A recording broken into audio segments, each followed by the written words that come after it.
Cindi Hendrickson. Cindi is the probably one of the largest organizers around here in Kingwood, Texas. She's with Indivisible Kingwood.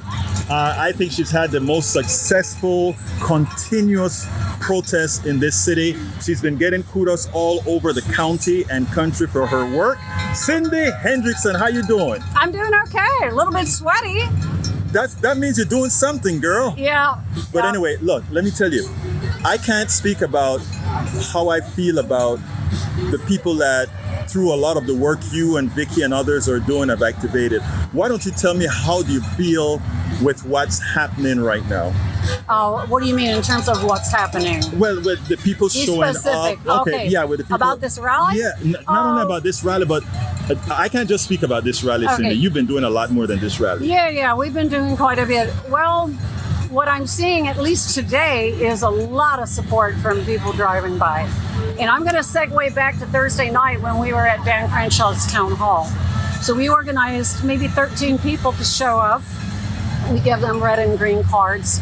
So if Dan was saying something they liked, they could hold up a green card. If not, the red card. Well, I gave them out to more than just our people. I gave them out to anyone who wanted a red and green card. Dan started his propaganda for about 45 minutes, and people were irritated. I saw red cards going up that were not my people, and it got pretty rowdy, and I thought it was awesome that they don't feel like they have a comfort zone out here anymore. A lot of people said we're paid protesters, so, yeah, here's my shirt. I'm not paid. Nobody's paid in my group. So I appreciate that people stood up and said, no, enough's enough. We don't believe your BS anymore.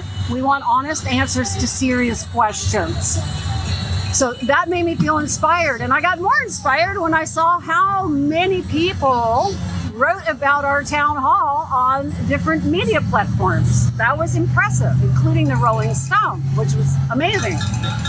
And Jim Acosta. So it's like, okay, we're doing good work out here. I call it making good trouble. And, I do it in the spirit of John Lewis, Malcolm X, and Angela Davis. And I say, let's go. I'm tired of this. Well, I think it's impressive. First of all, talking about the Dan Crenshaw thing, the people weren't paid. And what's interesting enough is they tried to get to me to tell me, hey, this person came and told me you guys were paid. And Yes. he's the one and I'm like, no, it wasn't. Please show me that person who tells me, but I can tell you for a fact, none of these people in here were paid. And in fact, not even the conservatives in here were paid. Correct. And they were pretty much on the side of the folks that were quiet. They weren't, Right. they behaved. So Cindi, where do we go from here? Because I think I'm starting to see not only a change in the area, but I'm changing the amount of people who are willing to say that they've changed. I don't know what we're going to do next as far as planning something.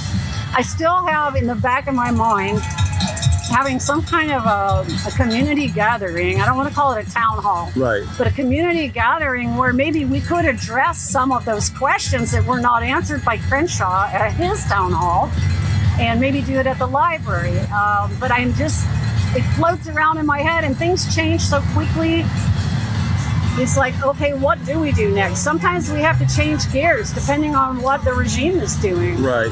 Well, I think so far you've been changing gears very well based on your signage, based on the activities that you're having. Hey, folks, if you take a look, early count today at 9:45 were 60. At least 20, 30 more people came. So today we are really exceeding what Cindi thought she was going to have out here. Yeah, sure. It's a holiday too, so I didn't really expect us to have a huge crowd. So I'm always pleased if 10 people show up. Right. Even if it's one, we're going to be here because it's important.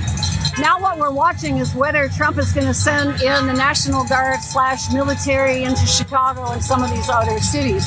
I'm very concerned about that because I think that he has a motive.